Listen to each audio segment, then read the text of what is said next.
Hey you.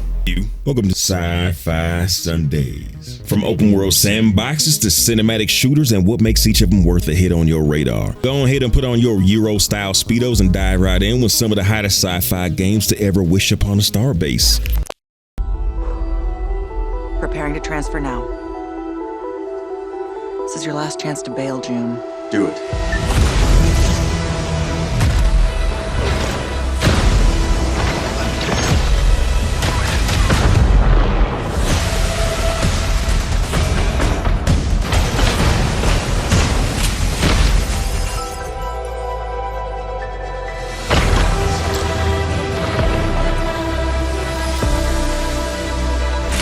Loaded weapon is a hell of a way to greet your new partner. So you're June. We're burning time. Now that we're all best of friends, let's make each other rich. I'm not just here to look pretty. I've got away with celestial tech.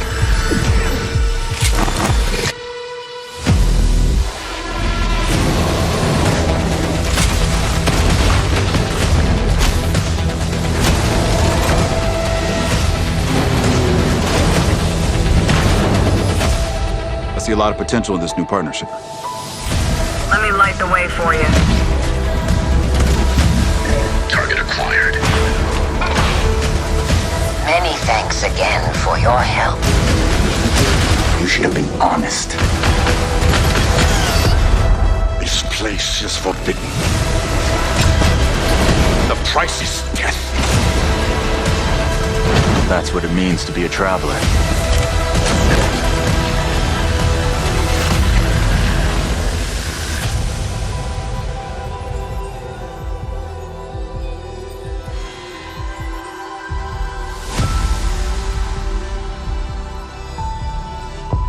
The first thing that catches everybody's attention about this game is that some about it reminds them of Mass Effect, and there's good reason for that. Several of the devs from BioWare are behind Archetype Entertainment, the studio responsible for Exodus. And like Mass Effect, Exodus is a sci-fi action-adventure RPG space opera, and the story is so damn interesting. The trailers they put out just don't do this game justice. So let me get you up to speed. 40,000 years ago, corporations and bad policy finally finished off the Earth, and humans took off on Ark ships to find a new home. Habitable worlds were discovered in the Centauri cluster, and green signals were sent out for the remaining Ark ships to join up with them. But because of time dilation, which is an important piece of the whole game, while it only took decades for the Arks to reach these worlds, tens of thousands of years passed on the planets. And so by the time the Ark ships arrived, the humanity that originally invited them there had diverged into dozens of different technologically superior, genetically altered post-human species who referred to themselves as Celestials. The Celestials look at the OG humans as primitives and put them on old leftover backwater planets. And now humans are at the bottom of the food chain. But if you know humanity, you know they ain't gonna take that line down for too long. So they build up their societies as best they can, and humanity's finest emerges in the form of explorers known as travelers. Travelers' sole jobs are to go find useful tech on the dead worlds of extinct Celestials, which can lessen the gap between humans and the former humans who now dominate and control them. And that's where you come in. Your people have made their home on the planet that used to be the home to a race of Celestials that went extinct. The tech holding the terraforming together has started to decay, so not only do the people on your planet have the Celestials to worry about, they're dependent on this dying machine that nobody knows how to fix. So you and your companions got to get out there and find a solution to the immediate problem, as well as get your Space Indiana Jones grave robbing on to help level the playing field. Bringing back Celestial artifacts can have profound impacts on your civilization, beneficially or destructively, and the domino effect over the millennia will be a direct result of the choices that you make. The course of your descendants, your world, and humanity as a whole will be affected by the actions you take in your exploration, so no pressure. Gameplay looks to be Mass Effect style, guns, gadgets, and a technology version of magic. It's an action-adventure RPG in space, so dialogue choices, various ways to approach a mission, romances, character and skill progression, etc. Time dilation plays a huge role in the game. You might leave your son for a few days and return to a grown man with a grudge against you. What was familiar before your last Exodus mission may be completely foreign after the advances made in the dilated time of your travels. With time dilation being so central to the story, it had to be a nightmare for all departments to navigate the possibilities, especially for the writers. From what they expose you to via the lore and story excerpts on the website, it has the best narrative writing for a game that I've ever seen, and I don't say that lightly. Even more surprising is that sci-fi author Peter F. Hamilton helped flesh out the Exodus universe and even wrote a novel that serves as a prequel to the events of the game, with a sequel on the way. If you've read any of his books, you know the world building is on its own shelf above the top shelf. So if you believe reading is fundamental, go ahead and get at a look-see. Even if you don't read the novel prequel, check out the ExodusGame.com website and check out the videos and short stories that flesh out the generational experience of leaving Earth all the way to retired travelers and this entire cluster passing the torch to their descendants. The challenges of generational interstellar travel and colonization, the unethical things people did to survive or to hold on to power, the effect of time dilation on humanity's culture. Since the game isn't released, you can only go by the stories they've shown us, Peter F. Hamilton's involvement, and the fact that author Drew Karpyshyn, who wrote for Mass Effect 1 and 2, is the narrative director for Exodus. With that kind of talent, this would be a must-buy, even if it was just a straightforward choose-your-own-adventure joint. Exodus releases on Xbox, PlayStation, and PC next year, but maybe we'll get lucky and they move it up since GTA got delayed till next year. In a world where there are no rules, the only law that matters is a loaded gun. Go ahead, make my day.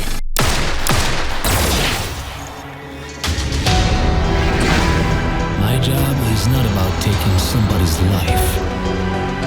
It's about taking their souls. Money for blood. That's peculiar profession.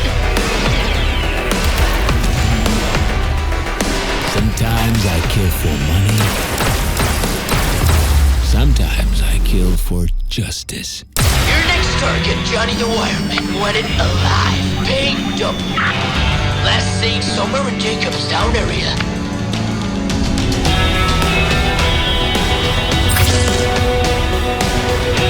Bounty hunter, killer.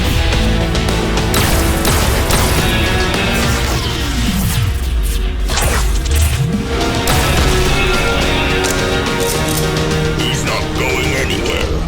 Bounty hunting is a hell of a business.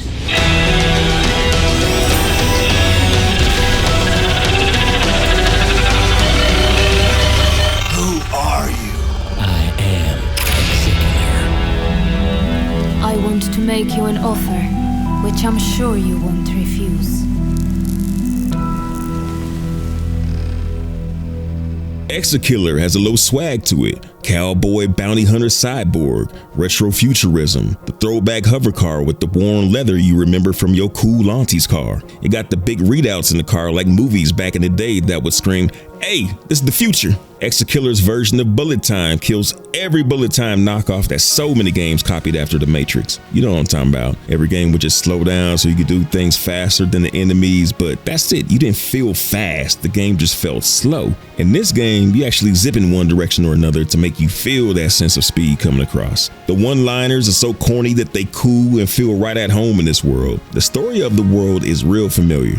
All right, tell me what this sounds like. They hit you with that GTA-style humor that Rockstar used to have before GTA 4 to explain that you're in a dystopian alternate universe where the remnants of humanity grapple with the aftermath of a colossal catastrophe that has reduced Earth to a barren wasteland. You step into the boots of Denzel Phoenix, the titular ExeKiller, a bounty hunter working for Helion, the omnipresent corporation with its headquarters situated in a colossal edifice that towers over the remnants of New York. As the game progresses, Denzel uncovers startling truths about his own existence, which subsequently make him a target of several formidable factions. If you guessed Blade Runner, you got it. Instead of the Tyrell Corporation, it's Helion. Instead of a Blade Runner, you're an ExeKiller driving through the orange wastelands. The villains are super villainy. The locations are super 80s and 90s cinema.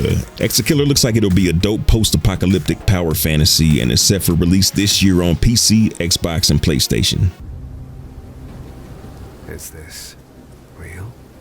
How can you define the boundary? Focus. You were sent to save them. We don't know where they are. We don't know how much time they have left. If you want me to save them, I have to know which doors lead where. You can't.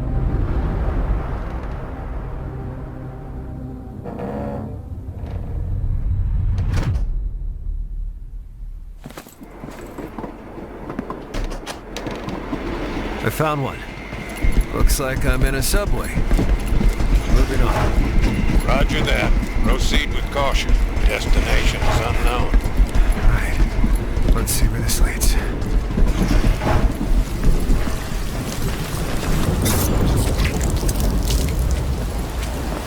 Inside a military base. Activating the map maker. Tell me what you can see.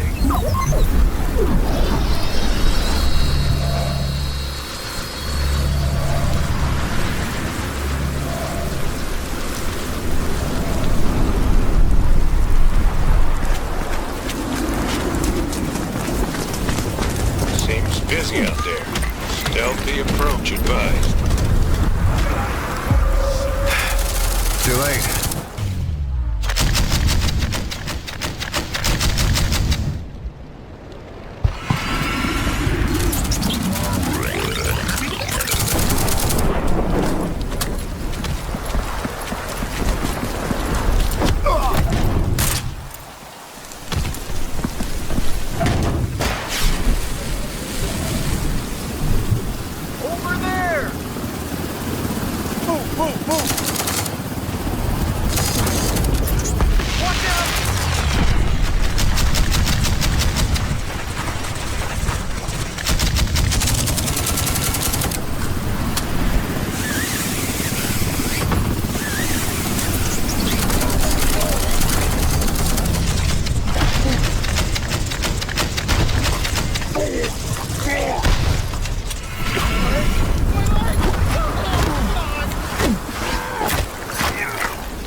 At first, Black State looks like a new school Metal Gear or Splinter Cell minus the stealth. It's third person, it's got the gadgets, you run through the mission solo dolo, but this sci-fi lone wolf action piece will have you running through doors to distant environments like the key makers in front of you, doors popping open to completely different locations. Your job is to track down and rescue captives while shedding a little light on some new world order Dr. Evil type of impending cataclysm. The graphics are hot, man's running through a mansion that looks like an Unreal Engine demo. Matter of fact, because of that, a lot of folks are writing it off as a tech demo. When you see something like this, it's kind of hard to not have a little doubt. Everything looks tip-top, Tommy. Everything except the skin textures. It's weirdly surprising to see all this visual chocolate than see the main character's face looking like somebody sprayed him with Xbox 360 juice. But I suppose since his back is to you and almost everybody else is masked up, it's not that big a deal. Black State has a little something that Starfield forgot to bring to the show though. A shotty to the knee will get you half off at Foot Locker. A hit of that homemade lightning will have maintenance soaking you off the walls with slices of bread. If Junior's still awake, play this one with the door closed. No release date yet, but with 5 years of development under their belt, it won't be too long, so get your ray tracies ready to work overtime.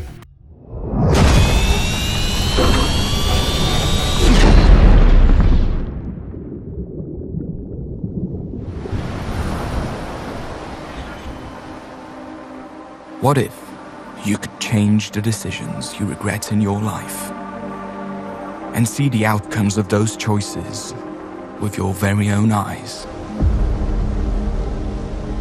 The Alters tells the story of Jan Dolsky, a simple miner who survived a crash landing on a hostile planet. He quickly realizes that what was supposed to be a lifetime job opportunity turns into a desperate fight for his life. Jan will need to handle a large mobile base that's designed to be operated by an entire team of qualified personnel. Even worse, the planet Jan landed on revolves around the deadly scorching star. Escaping the sunrise is crucial for survival. Despite his best efforts, Jan simply lacks the time and skills to deal with all these problems on his own. But the planet Jan is stranded on is home to a mysterious substance called Rapidium.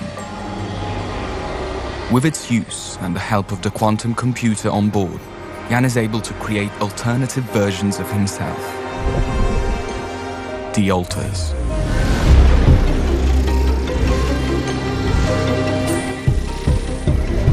Each one of them is a result of altering a crucial decision from Jan's past. The altars are a reflection of the questions he asks himself. What if I never left my hometown? What if I didn't drop out of college? What if I fought harder to save my marriage? Our altars have the necessary knowledge and skills that we desperately need to succeed. But they also come with their own goals, ambitions, and fears, all derived from their different life paths. And that can generate problems. Stop pretending you have any idea how I feel. Incompetence, incoherent decision-making, a groundbreaking mission on the verge of failure. Damn, I just hope I don't f*** everything up again. You want a relationship that lasts? Put some effort in it. Each Yan is a different person. It will be extremely difficult to keep everyone happy. You gotta learn how to say no sometimes. But we must do whatever we can, because as the mission goes on, the challenges will only pile up.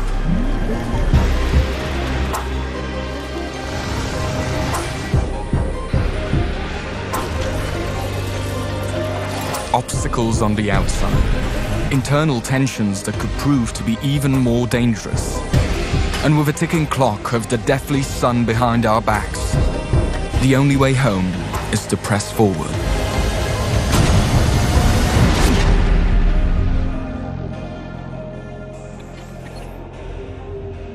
It doesn't sound like it, but this is the game you want to go to when you ain't trying to be in a constant state of stress while you sci-fi game it up. The Altars follows Jan Dolsky, a miner and sole survivor of a crashed ship on a super inhospitable planet. Jan makes his way to a wheel-shaped base where he can escape exposure to the planet, but that turns out to be a temporary location to survive due to the massive dose of radiation he'll get if he doesn't get the base moved before the local star rises. Being alone, he doesn't have much of a shot at moving the base, but through intermittent contact with the shadowy financiers of the expedition, he uses his discovery of a mysterious substance called Rapidium as leverage to give him enough access to the ship to create cloned versions of himself. Not one-to-one copies, but multiverse variants whose path diverged from his own because of the different choices they made during various stages of his life. The Altars injects a bigger dose of the human element into your sci-fi narrative experience. Just because you can make clones with different skill sets doesn't mean that they'll be cooperative, so you gotta reach into your past and find common ground with them or other means to motivate them into helping yourselves off the planet. Gameplay is divided into everything inside of the wheel-shaped base and on the planet's surface. Inside, you got various tasks to attend to with keeping the base operational and expanding it to suit your needs, really reminiscent of Fallout Shelter. You've also got to interact with your clones and create new ones when the need arises. More bodies means more resources, so out the base you go. The planet's surface is relatively safe during the day, but at night it's too radioactive to be on, so you only got so much time to work outside before heading back to base. This means managing what time you wake up and how long you spend working. It's not as simple as getting up as early as possible, since your body will hit its own limits and prevent you from working in the base if you're too tired to see straight, literally. So in the day, you're resource gathering and building. Then when you come in, you're upgrading the base, crafting, cooking, chopping it up with the cloney homies, and doing your best to get the company more involved in rescuing your sorry asses. The gameplay is really simplified, so it's a perfect chill sci-fi vibe when you want to game but not stress. Slump back in your chair and knock out the day's list of things you gotta do to survive. It's like the Martian movie, but with clones to help out. And that's something we all wish we could access on a whim. The Altars releases on June 13th this year on PlayStation, Xbox, and PC. And you can also check out the demo right now on Steam.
Jordan? Tell me something good. Well, you're right, it checks out. He's hiding out around the Superior Moon. Excellent. How is that excellent? He's next to fucking Superior. No one has left that planet in over 600 years. Anyone who even flies close to it is never heard from again. Superstitions. No. Superstitions are the crazy rumors about what happened on that planet. These are facts. You worry too much. You know what I worry just right about? I say we wait for him to leave, or how about we find a new lead? He's not worth it. I'm wasting my time, aren't I? Can you please claim him? I don't need another hunter swooping in. Who is swooping? No one is crazy enough to go there. He clearly is. He is clearly desperate. And so am I, so claim him, or I will find another agent.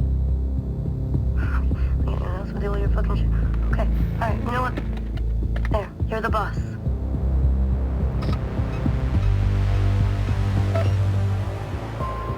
Thank you. Listen, kid.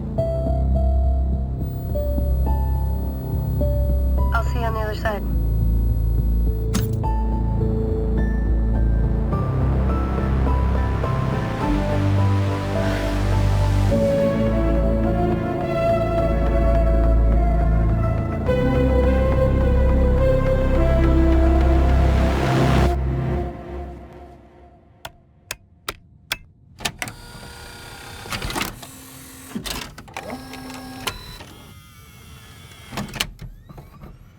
Intergalactic, the Heretic prophet, is about a Billy badass bounty hunter named Jordan that'll get the incels lighting up Reddit. In pursuit of the criminal syndicate Five Aces, she heads out to the planet Semperia, which has a lot of rumors and unsettling stories about it, and has been isolated for over 600 years when all communications there were cut off. All attempts to investigate have ended with the disappearance of everyone who approached it. This one's a little mysterious and light on details from the developers, so let's take a little time to break down what we do have. In the alternate reality of this universe, the mid-1980s experienced a boom in space travel breakthroughs. So from the looks of it in its present day, there's nostalgia pieces going back to near that era with the tech and the clothing, inspirations from Akira and Cowboy Bebop. Thematically, once again, Naughty Dog is digging deep, exploring faith and institutional trust, the last of which has serious parallels with what's going on today. Not much is known about the gameplay, but the studio head and creative director Neil Druckmann is quoted as calling it the deepest gameplay in Naughty Dog's history, taking our learnings from our previous franchises and pushing them beyond anything we've ever done. You wouldn't expect anything less from the head of the studio, but with the track record of their past games being what it is, Intergalactic's future looks very nutritious. Player freedom and exploration are emphasized, with inspiration coming from games like Elden Ring, Half-Life 2, and Monkey Island. So we might be looking at a world more open for exploration than The Last of Us. Jordan stranded on an alien planet, so crafting and managing limited resources sounds about right. Maybe optional paths and choices that affect the world or how it responds to you. Given the protagonist's independent vibe, bounty hunter, alone on a ship, dismissing caution from the fixer, it's probably not going to be a hand-holdy game, and between combat you have to connect the dots to get through the puzzles. Might be somewhere between Metal Gear Phantom Pain and Elden Ring, where each encounter is meant to be meaningful and have some weight to it. There's no telling how much you'll be able to fly that Porsche bird, but looking at the details in the display, it looks like you will be behind the sticks. There's a gravity mode for flying in the atmosphere, which, since you're stuck on a planet, atmosphere is probably 90% of the game. There's manual and autopilot, which, if autopilot's an option, that would suggest that there's a lot of planet to cover in the game. Pursuit mode, which probably maxes power to your thrusters, but you can redline them probably for only so long. There's an ammo count, so ship combat is in, but scavenging ammo probably is in too. Battery power also means you'll be tracking down power supplies. Looks like in its current configuration, speed tops out around 200 kilometers per hour, which is fast if you're in a car, but that's 55 meters per second, which is super slow in a ship, so there's got to be some type of jump drive in it. The visual aesthetic by itself is reason enough to want to hop in for that retrofuturism vibe. Spaceships and 80s and 90s nostalgia is always an automatic swipe right, part of the appeal of Guardians of the Galaxy. The brand appearances are wild. Jordan's pushing a Porsche Space Whip, Sony audio system with the 100-disc CD changer, and the crispy Adidas. The CD player readout is so 90s dope, makes me want to hunt down a Sega CD. Her half Jedi sword has what looks like an audio waveform on one side. That shit's bananas. A detail that might catch Star Citizen players' attention is the luxury ship she's trying to track down, which looks like it could stand in for an early model of the 890 jump. Her fixer with the eye patch and cigar got that Metal Gear vibe all over it. I can't play audio with the music at the end of it because copyright claims, but man, that throwback Ready Player One vibe gives you the chills, and you should definitely go watch the trailer after this. Putting the magnifying glass a little closer on the details, Jordan's arm tat says Erida 6. Could be a reference to a Greek goddess or a dwarf planet in our solar system between Mars and Jupiter. This could shed some additional light on the game. So in the mythology, the Greek goddess Erida, aka Eris, showed up at a wedding she wasn't invited to, and when the bouncer told her to kick rocks, she got pissed off and threw a golden apple into the wedding that said, "For the Queen of Beauty." The goddesses started mollywopping each other for the apple till Zeus had enough of their bullshit and said, "Look, I'm gonna have Paris judge y'all and pick the winner. They're gonna resolve this with a beauty contest." Aphrodite got slick with it and bribed Paris with Menelaus' wife, Helen. Paris ain't have no game, so he took the bribe, declared Aphrodite the hottest chick of them all, slid into Helen's DMs, and bounced back to Troy with her, where the Trojan War cranked up when her main came looking for her. So Ares' petty ass started the war and kept instigating each side, which kinda not really led to the foundation of Rome. The dwarf planet 718 Erida also caused some ruckus. When it was discovered, the International Astronomers Union was like, nah, that thing's the size of Pluto and we can't just be calling every little pebble a planet. So Erida's not a planet and now neither is Pluto. So the name Erida tatted on her arm can easily mark Jordan as representative of a paradigm shift. There's a religion in the game that over the past 2,000 years has morphed and twisted into something different over the centuries. It's a given that the inhabitants of Semperia, the place where she'll be stranded, will be part of that religion. The religion most likely caused the planet to kill off all communications with the rest of humanity, caused every investigation to end in a disappearance, and now Jordan, with her Erida tattoo, shows up to disrupt the status quo like the goddess and dwarf planet. Or something like that. Anywho, did you catch Lalo Salamanca in the shot earlier? Let me go back. Tony Dalton, who played the friendliest, scariest antagonist in Better Call Saul, is in the game. Lalo Salamanca was one of those guys that's much better to have on your side, but looks like you'll be tracking him down based on his place in the center of Jordan's link chart. Tony Dalton's not the only star in this rodeo. The protagonist is played by Tati Gabrielle from the Uncharted movie and the Last of Us HBO series. If you're a fan of the genre, you'll recognize Kumail Nanjiani from the Obi-Wan Kenobi series. Troy Baker, just about every gamer knows since he's been in so many games from Metal Gear to Mortal Kombat to The Last of Us. Stephen A. Chang and Ashley Scott are also alumni from The Last of Us games. Everybody knows voice talent is just the cherry on top, so hopefully Intergalactic will be as good as it looks and sounds. Forgot to mention the music. Trent Reznor from 9 Inch Nails is partnering with Atticus Ross to score Intergalactic. 9 Inch Nails is doing their thing because they're doing the score for Tron Ares, which I can't wait to see.